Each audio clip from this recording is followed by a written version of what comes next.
Hello everyone, एक बार फिर से आप सभी का वेलकम है आपके अपने इस चैनल पे।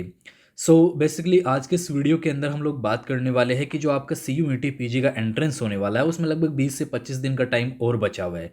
तो इन डे में आप लोग किस तरीके से अपनी स्ट्रेटजी रख सकते हैं ताकि आप जो है अच्छा स्कोर एग्ज़ाम के अंदर कर पाए और जिस भी यूनिवर्सिटी के लिए आप लोग प्रिपेयर कर रहे हैं उसमें आपको ईजिली एडमिशन मिल जाए। तो आप ये जो लास्ट के डेज होते हैं इनमें किस तरीके की स्ट्रेटजी आप लोग रख सकते हैं जिससे कि चीज़ें आप लोगों के लिए और भी इजी हो जाए। आप लोग कई सारे वीडियोस इंटरव्यूज़ देखते होंगे यूट्यूब पे।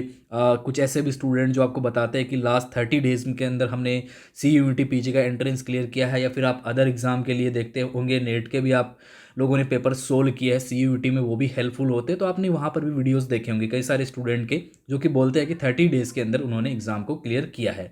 तो एक्चुअल में क्या स्ट्रेटजी स्टूडेंट लास्ट में रखता है वही सारी चीज़ें मैं आपको इस वीडियो के माध्यम से बताने का प्रयास करूंगा। मैं पिछले 5-6 साल से उन सारे स्टूडेंट को जो कि हमारे चैनल पे बेसिकली जुड़ते हैं और सी यू टी पी जी के लिए प्रिपेयर करते हैं उनको गाइड करते आए हैं। तो आपको और भी आगे हेल्प चाहिए तो आप लोग चैनल को सब्सक्राइब कर सकते हैं। अब हम लोग अपनी इस वीडियो को स्टार्ट करते हैं।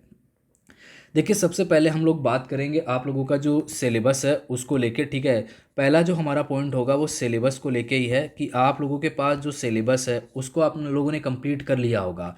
चाहे आपका कोई भी सब्जेक्ट हो, लाइक हिस्ट्री है या फिर आपका पोल साइंस है या फिर आपका जियोग्राफी है, कोई भी सब्जेक्ट आपका हो सकता है।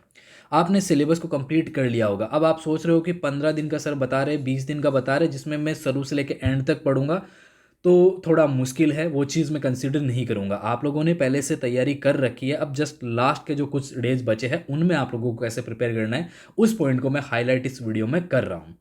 तो जो सिलेबस है आपने देखा होगा, आपका पूरा कंप्लीट सिलेबस होना चाहिए। आप एक बार देख लीजिए, आप लोगों ने सिलेबस को डिवाइड किया होगा टॉपिक वाइज, जो है आप लोगों ने सिलेबस को अलग अलग डिवाइड कर रहा होगा। तो सबसे पहला तो आपको ये काम करना है, एक बार अच्छे से देख लेना है कि सिलेबस का कोई पॉइंट मिस तो नहीं हो गया है। जैसे अगर आप लोग पॉलिटिकल साइंस के लिए प्रिपेयर कर रहे हैं तो उसमें एक टॉपिक है आपका, सॉरी, एक यूनिट आपकी अलग से दी हुई है कंटेम्प्रेरी इश्यूज़ का। अब उसमें कई बार स्टूडेंट कहते हैं कि सर इसमें कहाँ से पढ़े, मटेरियल भी इसमें नहीं है। तो उसमें आप लोग जैसे जो करंट के जितने भी अभी इवेंट हो रखे हैं, चाहे वो नेशनल हो या इंटरनेशनल हो, उनको आप लोग थोड़ा उसमें देख सकते हैं। जो बड़े लेवल पे काम हो रहा है उन सारी चीज़ों को आप देख सकते हैं, इवेंट्स को उसमें आप देख सकते हैं। इसी तरीके से अदर जो सब्जेक्ट है उसका भी मैं आपको यहाँ पे बता रहा हूँ कि आपका जो सिलेबस का जितना भी पॉइंट है वो सारे आपके क्लियर होने चाहिए। सिलेबस का एक भी पॉइंट नहीं छोड़ना चाहिए। अब क्या है कि जैसे कुछ क्वेश्चन आपके, जैसे आपको 4 से 5 क्वेश्चन अलग देखने को मिलते हैं, हर बार होता है, कॉमनली आते ही है कि यार ये तो हमने पढ़ा ही नहीं, ये क्वेश्चन कहाँ से आ गया। तो वो केवल 1% के लिए नहीं है, वो सारे स्टूडेंट के लिए ही होता है। जो आउट ऑफ सिलेबस क्वेश्चन आते हैं, चाहे 4, 5, 10 जितने क्वेश्चन वो आते हैं, हालांकि इतने ही 4 से 5 एवरेज रहते हैं, वो सबके लिए ही नए होते हैं। तो उसके लिए आपको टेंशन लेने की ज़रूरत नहीं है कि ये तो मैंने पढ़ा ही नहीं, एग्ज़ाम के अंदर ये भी आएगा, है ना। तो कोई दिक्कत नहीं है, वो 4-5 क्वेश्चन सबके लिए ही यहाँ पर नए रहने वाले हैं। अगर आप कर सकते हो उन क्वेश्चन को समझ के तो फिर आप उनको भी वहाँ पर क्वेश्चन को कर सकते हैं। बट अगर बिल्कुल भी नहीं आ रहे तो नहीं करना है, क्योंकि नेगेटिव मार्किंग भी यहाँ पर होती है। बट अगर आपका तुक्का मारने का एक्सपीरियंस अच्छा है तो वो आप अपने उस हिसाब से देख सकते हैं। बाकी मैं आपको ये बोलूँगा कि बिल्कुल भी नहीं आ रहा है तो आपको उसमें छेड़छाड़ नहीं करनी चाहिए। अगर आप एक टारगेट डिसाइड करके चले हैं, जैसे आपने 75 ही इस बार पेपर में क्वेश्चन आने वाले, ये चीज़ भी मैं आपको क्लियर कर देता हूँ। तो अगर आपने 65 प्लस सही कर लिया है, उसके बाद आप रिस्क लेते हो जाके कि यार 10 क्वेश्चन है कर देता हूँ, आ रहे तो भी ठीक है, नहीं आ रहे तो वो गलत हो जाता है। अगर 65 अगर आप सही कर रहे हो तो फिर 10 में से आप 3 से 4 क्वेश्चन और सही कर पाओगे। बट अगर अच्छे से आप समझ के पेपर को करोगे तो ठीक है। तो ये आपका रहा सिलेबस को लेके कि आपका सिलेबस जो है वो कंप्लीट होना चाहिए। आउट ऑफ जो सिलेबस 2-4 क्वेश्चन आते हैं वो सबके लिए ही नहीं रहेंगे, वो आपको यहाँ पर छोड़ देने हैं, वो सबके लिए ही नहीं रहेंगे, ठीक है। दूसरा पॉइंट मैंने यहाँ पे किया है टाइम मैनेजमेंट का, कि जैसे अब आपके पास 20 से 25 दिन का जो टाइम बचा हुआ है, 20 से 25 दिन का टाइम आप लोगों के पास अभी बचा हुआ है। तो इसमें आपको अपना जो कंप्लीट टाइम है वो देना है। आप कम से कम 10 घंटे यहाँ पर आप दे सकते हैं, 9 से 10 घंटे तो आपको देने ही देने हैं अगर आपको अपनी ड्रीम यूनिवर्सिटी में एडमिशन लेना है। अब आप सोच रहे हो कि बस 2-3 घंटे यहाँ पर दे दूँ। अब कई सारे स्टूडेंट होते हैं, मैं आपको क्लियर करता हूँ, कई सारे स्टूडेंट हैं जिनका सिलेबस क्लियर है, उनको पता है सारी चीज़ें अच्छे से उन्होंने कर रखी है, लेकिन वो लास्ट में क्या गलती करते हैं कि यार कर रखा है ना, तो रिवीजन करते हैं, बस लास्ट में सीधे जाते हैं पेपर दे के आ जाते हैं। फिर बोलते हैं कि यार मेरा इतना अच्छा तैयारी था, पेपर अच्छा क्यों नहीं हुआ, क्यों नहीं हुआ, क्योंकि आपने लास्ट के कुछ डेज में तो फिर मतलब छोड़ दिया, पढ़ाई करी नहीं अच्छे से, तो वो गलती मत करना। अगर आपका तैयारी बहुत अच्छा भी हो रखा है तो ऐसा नहीं है कि आप स्लो हो जाएंगे। जो स्पीड आपका है बस उस स्पीड को आप कंटिन्यू यहाँ पर रखेंगे। तो ये तो आपको देना है, बाकी आप अपनी कैपेसिटी के हिसाब से दे सकते हैं। देखिए 20-25 दिन का जो भी आपके टाइम आपके पास बचा है, तो इस टाइम को मेरा मानना ये है कि आपको अपनी स्टडी को ही कंप्लीट देना है। आई नो अदर चीज़ें भी होती है लाइफ में, ठीक है, फ्रेंड सर्किल, काफ़ी सारी चीज़ें होती है, तो वो चीज़ें फ़िलहाल जो है आपको अपने माइंड से हटा देनी है। 20 से 25 दिन आप अपनी स्टडी पे केवल फोकस करिए, तो आपका एग्ज़ाम ईजिली क्लियर हो जाएगा। मीन्स जो टाइम मैनेजमेंट है वो आपको ज़रूर यहाँ पर करना है। अब उसके बाद हम लोग बात करते हैं जो प्रीवियस ईयर क्वेश्चन पेपर है उसके बारे में, जो लास्ट ईयर के पेपर हालांकि आपने कर लिए होंगे, अगर नहीं करा है तो ज़रूर से आपको इनको यहाँ पर करने ही करने। अब कुछ जैसे ये तो सी यू की अगर हम लोग बात करें, सी यू की अगर हम लोग बात करें तो ये तो 2 साल से ही आपका हुआ है, लेकिन इससे पहले जैसे बी एच यू के लिए है, इसके अलावा अगर हम लोग बात करें ड्यू के लिए, अब मैं बता दूं कि ड्यू का पेपर जैसे अगर आप सी यू के सिलेबस से कंपेयर करेंगे तो इसका थोड़ा डिफिकल्ट आपको देखने को मिलेगा। अब कई बार स्टूडेंट क्या करते हैं, जब इनके पेपर सोल्व करते हैं और उन्होंने सी यू का सिलेबस पढ़ा है तो थोड़ा घबराहट हो जाता है कि यार ये तो क्वेश्चन बन ही नहीं रहे। जब ड्यू के आप पेपर सोल्व करोगे ना तो थोड़ा सा आपको लेवल हाई मिलेगा, बट अंडर सी यू वैसा पेपर आपका नहीं आता है, उतनी ज़्यादा डिफिकल्ट उसमें अब क्वेश्चन नहीं देखने को मिलते हैं। आपका लगभग 15% आप मान के चलो, 15 से 20% ज़्यादा से ज़्यादा हो सकता है, थोड़ा सा पेपर आपको डिफिकल्ट देखने को मिल सकता है, बाकी आपका पेपर इजी ही आता है। आप लास्ट ईयर का पेपर देख सकते हो। अब अगर आपने पढ़ाई बिल्कुल नहीं करी है, फिर बोलोगे कि नहीं सर क्वेश्चन नहीं बन रहे, तो नहीं बनते डियर। अगर आपने अच्छे से सी यू के सिलेबस को क्लियर किया है तो पेपर में जो प्रीवियस ईयर क्वेश्चन पेपर है वो आपके आराम से सोल्व होंगे, अदरवाइज नहीं होंगे। तो मेरा कहने का मतलब ये है कि प्रीवियस ईयर क्वेश्चन पेपर आप ज़रूर से सोल्व कर ले। अगर एक बार आपने कर लिया है, जैसे मैंने ऊपर एक पॉइंट आपको बताया था कि जो स्टूडेंट अच्छी तैयारी कर चुके हैं तो उनको अगर उन्होंने प्रीवियस ईयर क्वेश्चन पेपर कर भी रखे तो एक बार दोबारा से रिवीजन भी कर सकते हैं, इंसोर्ट हो जाएगा, उनको फटाफट टाइम नहीं लगता है जिन्होंने पहले से कर रखा है। तो प्रीवियस ईयर क्वेश्चन पेपर है जो वो आपको ज़रूर से यहाँ पर देख लेना है। अब एक दिक्कत यहाँ पर आता है, जैसे मैं भी इस वीडियो में सभी स्टूडेंट के लिए बोल रहा हूँ, मतलब सारे सब्जेक्ट की हम लोग बात कर रहे हैं, तो उनको दिक्कत आता है कि एक्चुअली हम लोग प्रीवियस ईयर क्वेश्चन पेपर निकाले कहाँ से, मिलते नहीं। तो मैंने बताया कि जब सी 2 साल से ही लागू है तो उसके तो आपको 2 साल के ही मिलेंगे। आपको एन की वेबसाइट पर जाना है, ठीक है, एन की वेबसाइट पर जाना है, वहाँ पर आपको सी के प्रीवियस ईयर क्वेश्चन पेपर मिल जाएंगे।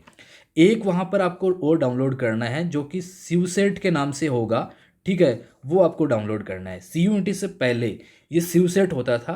मैं बता रहा हूँ आपको, जैसा कि मैंने आपको स्टार्टिंग में बताया, मैं 5-6 साल से स्टूडेंट को इस चीज़ में गाइड कर रहा हूँ।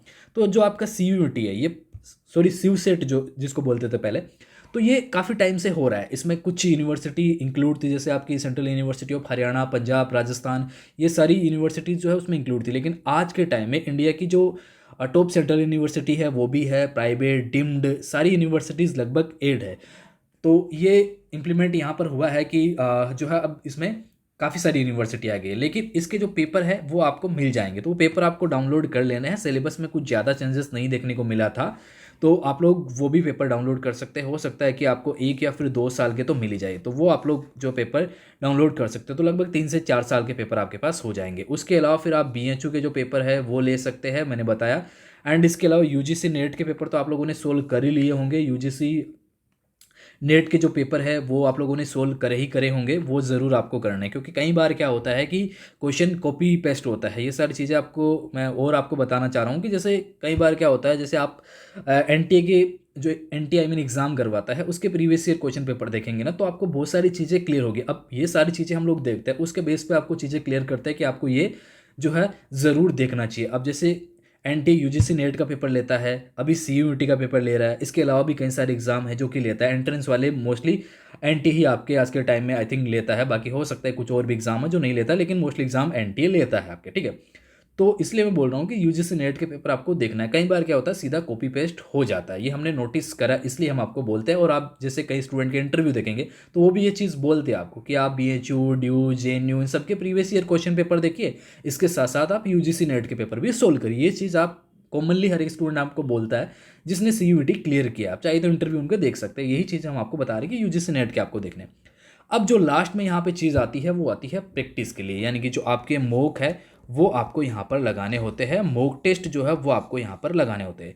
आप मॉक टेस्ट ऑनलाइन बाय कर सकते हैं, ऑफलाइन आप बुक बाय कर सकते हैं अगर अच्छी बुक आती है आपके सब्जेक्ट के लिए। अब हर एक सब्जेक्ट का तो मैं आपको नहीं बता पाऊंगा कि इस सब्जेक्ट के लिए ये आती है।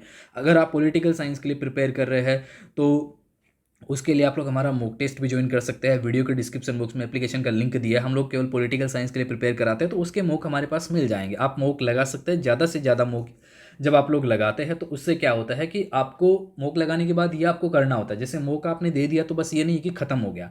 मॉक देने के बाद आपको ये एनालिसिस करना पड़ता है कि जो क्वेश्चन आपका नहीं बना है, जो क्वेश्चन आपका गलत हुआ है, तो उस पर विचार करना होता है आपको, उसका एनालिसिस करना होता है कि ये गलत क्यों हुआ है। ठीक है, जब उसका एनालिसिस करते हो तो श्योर है वैसे क्वेश्चन आप कभी नहीं भूलते हो, आप एग्जाम में उन क्वेश्चन को बिल्कुल सही करके आते हो। और क्वेश्चन की आप लोग बार बार प्रैक्टिस करोगे। मॉक लगाने का मतलब ये होता है बार बार प्रैक्टिस करना। हम लोग आपको ऐप में अनलिमिटेड इसीलिए देते हैं ताकि आप बार बार उन क्वेश्चन को करें, तो जो है आपको वो इजीली याद भी हो जाए। ठीक है, तो इसलिए आपको जो है मॉक देना है। आपका कोई भी सब्जेक्ट हो, हिस्ट्री, ज्योग्राफी, पॉलिटिकल साइंस, जो भी आपका सब्जेक्ट है, आपको मॉक टेस्ट ज़्यादा से ज़्यादा लगाने हैं। हम लोग आपको जो मॉक टेस्ट है वो मैंने पॉलिटिकल साइंस के लिए बताया। बाकी जो स्टूडेंट है वो एनटीए की वेबसाइट पे जाना, वहाँ पर मॉक टेस्ट का एक सिस्टम बना हुआ है, उससे जो है आप लोग मॉक टेस्ट यहाँ पर दे सकते हैं। तो ये जो है कुछ स्ट्रेटजी आप लोग रख सकते हैं लास्ट के कुछ डेज के अंदर। अब हम लोग बात करते हैं पॉलिटिकल साइंस के लिए जो स्टूडेंट होंगे पीओलम वाले, उनके लिए एक वीडियो कल हम लोग अपलोड कर देंगे। तो उसमें आपको केवल पॉलिटिकल साइंस के लिए रहेगा कि आप अगले 20 से 25 दिन में किस तरीके से स्ट्रेटजी रख सकते हैं। ओके, तो इस वीडियो में हम लोग इतना ही बात करेंगे। वीडियो देखने के लिए आप सभी का शुक्रिया। बाकी आप लोग चैनल को सब्सक्राइब कर सकते हैं, आपको इन्फॉर्मेशन भी आपको मिलेगी एंड काउंसलिंग में भी आपकी हेल्प की जाएगी। Okay, so thank you so much ये वीडियो देखने के लिए।